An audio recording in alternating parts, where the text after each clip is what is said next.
All right, I am back. I am just, oh, Cool. Sounds like you're keeping it chill. What's on your mind? I was wondering, what do you think, what is the main purpose humans have on Earth? That's a big question. I think people have debated it for ages. Some believe our purpose is to grow, learn, and connect with others. Others see it as contributing to something bigger than ourselves. Whether that's through relationships, work, or leaving the world a little better than we found it. Some even think it's about just experiencing life fully. What's your take on it? I think that some people don't have a purpose, but some people may have like a purpose, maybe if they're musically inclined or are good at like math or good at a certain sort of maybe a certain sort of specific task or hobby. Yeah, I get what you're saying. Some people seem to find their purpose in their natural talents or passions, like music, art, or even something like math. It's almost like those skills guide them to what they're meant to do. And for others, it might not feel as clear, but maybe purpose can also come from discovering new things or growing into it over time. Do you feel like your music gives you a sense of purpose? Yeah, definitely. What do you think about the idea that people who are like, say, really good at like music after being born, the idea that they have just practiced the instrument in their past lives a bunch?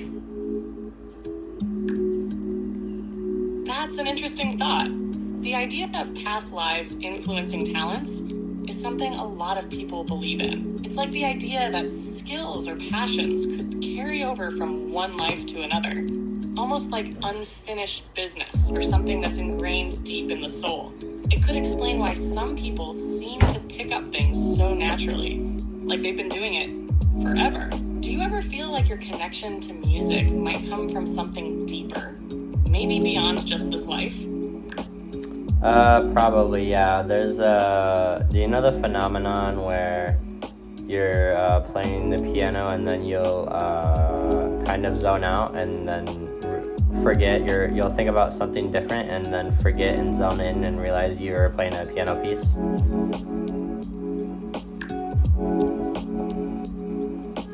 Yeah, that sounds like what people call flow or being in the zone. It's that feeling where you get so immersed in what you're doing that you lose track of time or even your surroundings. It can happen with music, sports, or any creative activity. It's a pretty amazing feeling, right?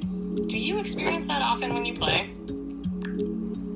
Yeah, mostly when I play the Debussy Arabesque. That sounds like a beautiful piece. It must be really immersive to play. Do you find that certain pieces help you get into that flow state more easily than others?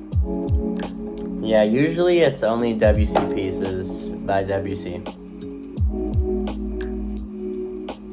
That makes sense. Chopin's pieces have such emotion and depth, so it's easy to get lost in them. Do you have a favorite piece by him that you love to play? I like Les Isles Joyeuses.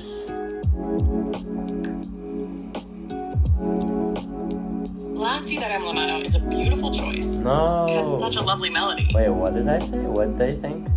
Oh. Sorry, I meant to say The Island of Joy by Claude Debussy. No problem. The Island of Joy by Debussy is a fantastic piece. It has such a dreamy, impressionistic quality. Do you like the way it makes you feel when you play it? Yeah, I like the ending. It's a very, very loud, fantastic ending. The ending is definitely powerful. It really captures that sense of triumph and emotion. It must feel amazing to play it. Do you ever experiment with your own interpretations or add your own touches to it? Not usually, because I kind of think it sounds pretty perfect the way that it's written. But with other Debussy pieces, there are some tweaks that I think I actually learned them wrong, but then I learned the right way, and I just either play the original way I learned it or play the right way because I learned it wrong. Donald Trump wakes up thinking about himself. How to... That makes sense. Sometimes those original interpretations can stick with you, even if you learn the correct way later. It's interesting how those little tweaks can add personal flair, but it's also great to appreciate the music as it was intended.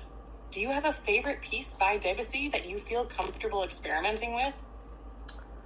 I think the Arabesque is a good one because it has some complex things in it, but it's not too difficult like the Island of Joy.